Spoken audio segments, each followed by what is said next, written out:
नमस्कार, मी दीपक राऊत तुमचे स्वागत करतो आजच्या शेअर मार्केट अपडेटमध्ये.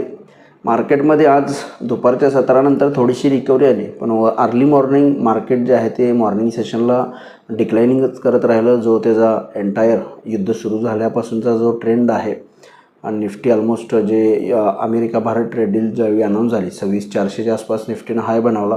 तिथून ऑलमोस्ट आज 23,000च्या खाली घसरला. मॉर्निंग सेशनला ऑलमोस्ट 2400 पॉईंटचं करेक्शन, म्हणजे जवळपास 12% आसपासचं करेक्शन निफ्टीमध्ये.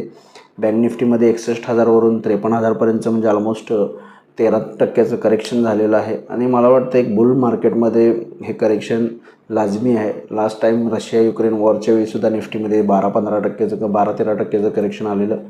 हे युद्ध थोडंसं मोठं आहे रशिया युक्रेनलाच्या तुलनेत, पण युक्रेनच्यासोबत नाटोचं सहकार्य होतं त्यामुळे सुद्धा आणि अमेरिकेचं सुद्धा सहकार्य होतं, त्यामुळे हे वॉर खूप लांबलं. पण हे इराण इस्रायल वॉरमुळं जर मोठं संकट आहे की ऑइल सप्लाय आणि गॅस सप्लाय यामुळं मार्केट निगेटिव्ह रिॲक्शन देते, कारण आपल्या ऑइलवर आणि गॅसवर डिपेंडन्सी खूप आहे आणि त्यामुळे इकॉनॉमिक रिसेशन येऊ शकतं. ऑइलच्या प्राइजेस वाढल्यामुळे इन्फ्लेशन येऊ शकतं आणि गव्हर्नमेंटला सुद्धा एक्सपेंडिचर वाढू शकतं आणि त्यामुळं फिस्कल डेफिसिट वाढेल आणि परिणामी इकॉनॉमीवर त्याचा इम्पॅक्ट होईल. त्यामुळे आपलं मार्केट जे आहे ते करेक्शन देत आहे. फ्रायडेलासुद्धा निफ्टी कंटिन्यू डिक्लाईन करत राहिली. लास्ट वीकमध्ये ऑलमोस्ट निफ्टी 7% करेक्ट झाली एका आठवड्यामध्ये. 2020 कोरोनानंतर आज एवढ्या वर्षांनी 5 वर्षांनी निफ्टी पहिल्यांदाच 7% क्रॅश झाली मागच्या आठवड्यामध्ये. आणि आजही मॉर्निंग सेशनला तो फॉल कंटिन्यू ठेवला. क्लोजिंगला थोडीशी रिकव्हरी आली, 23,000च्या वरती रिकवर झालं.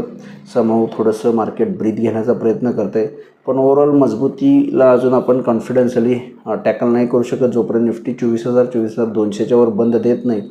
जो मागच्या आठवड्याचा हाय आहे 24,300च्या आसपासचा, त्याच्यावरती निफ्टी जोपर्यंत जाणार नाही तोपर्यंत मला वाटतं मार्केट थोडंसं कॉशियस राहणं गरजेचं आहे. मार्केट रेंज बाउंड राहू शकतो, व्होलाटाईल राहू शकतं, पण एका दुसरा चांगला जोरात बाउन्ससुद्धा निफ्टीला कदाचित बघायला मिळू शकतो.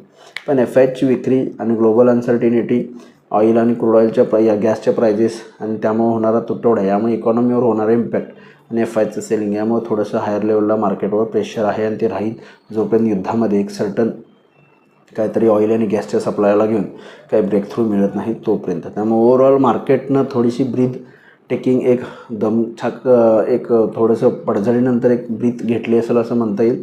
थोडंसं सावरण्याचा प्रयत्न झाला आहे, पण यावर फारसं कॉन्फिडन्सली आपण अजूनही बिलीव्ह करू शकत नाही. या तेजीवर थोडंसं व्हॉलेटिलिटी राहू शकतं, परत पुन्हा खाली येऊ शकतं, कारण अनसर्टेनिटी खूप आहे. उद्या विकली एक्सपायरी आहे, त्यामुळे टेक्निकली तसं बघायला झालं तर निफ्टी 23,500च्या वर गेला तर 23,500 स्ट्रॉंग रेजिस्टन्स आहे. 23,550च्या वर गेला तर 23,800पर्यंत निफ्टी जाऊ शकतो. अदरवाईज लोअर लेवलला 23,400च्या खाली गेला तर 23,300पर्यंत निफ्टी खाली येऊ शकते. 23,300च्या खाली आला तर 23,000पर्यंतसुद्धा खाली येऊ शकतं. निफ्टीला लोअर लेवलला 23,300 पहिला सपोर्ट, त्याच्याखाली 23,100पर्यंत जाऊ शकतं. हायर लेवलला 23,550च्या वर गेलं तर 23,800पर्यंत निफ्टीची रिकव्हरी येऊ शकते. त्यासाठी 23,550-600च्या वरती मेंटेन राहणं गरजेचं आहे. बँक निफ्टी लोअर लेवलला 54,000 एक सपोर्ट आहे. हायर लेवलला 54,700 स्ट्रॉंग रेजिस्टन्स आहे. 54,700च्या वर गेलं तर एखादी शॉर्ट कव्हरिंग रॅली किंवा थोडंसं आणखी अपसाईड येऊ शकते. Otherwise 54,700 strong resistance zone bank निफ्टीला उद्याच्या सेशनला आहे. FIDच्या डेटामध्ये FIची ट्रिमेंडस विक्री शुक्रवारी झालेली आहे. ऑलमोस्ट 10,000 करोडची FIची विक्री केली. DISने 9,300 करोडचं बाईंग केलं आहे. पण तुम्ही ॲज युजली शुक्रवारची मुवमेंट बघितला तर निफ्टी जवळपास 500 पॉईंट डिक्लाईन केले. तेव्हा मार्केटमध्ये ऑलरेडी FIच्या विक्रीमुळं बरेच सेलिंग आहे. फक्त बघणं गरजेचं आहे की थोडंसं सेलिंग कमी होईल का, किंवा ग्लोबल टेन्शन जर कमी आले तर मार्केट थोडंसं कुठंतरी सावरण्याचा प्रयत्न करू शकतं. पण ऑइल आणि गॅस सप्लाय मेनली इंडियन मार्केटसाठी जर ऑइल आणि गॅस सप्लाय थोडासा जरी पूर्ववत होण्याच्या परिस्थितीवर आला तर मला वाटते निश्चित मार्केट जे आहे ते बॉटम आउट होण्याचा प्रयत्न करतील.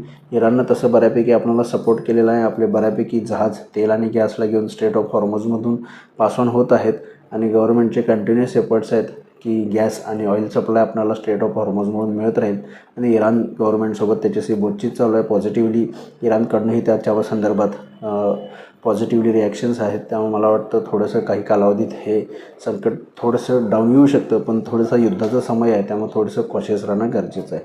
तर मगाशी ज्या लेवल सांगितल्या त्यानुसार निफ्टी बँक निफ्टीमध्ये तुम्ही काम टेक्निकली करू शकता.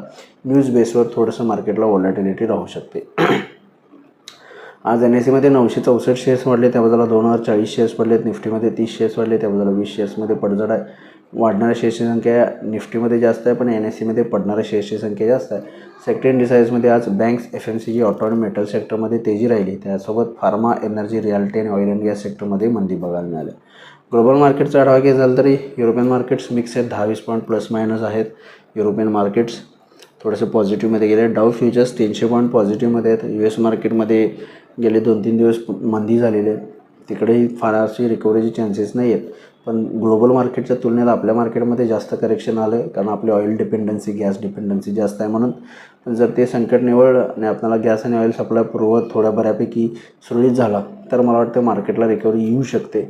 आणि जर काही चर्चेची दारं इराण आणि अमेरिकेमध्ये जर काही चर्चेची दारं ओपन झाली, निगोसिएशन सुरू झाले, तर मला वाटते निश्चित मार्केट जे आहेत ते बॉटम आउट होऊन वर जातील. पण त्यासाठी टेक्निकल लेवल्स बघता 24,300 क्रॉस होणं गरजेचं आहे. 24,300च्या वर गेलं तर निफ्टी आणखी वर जाऊ शकते किंवा बॉटम आउट होऊ शकते.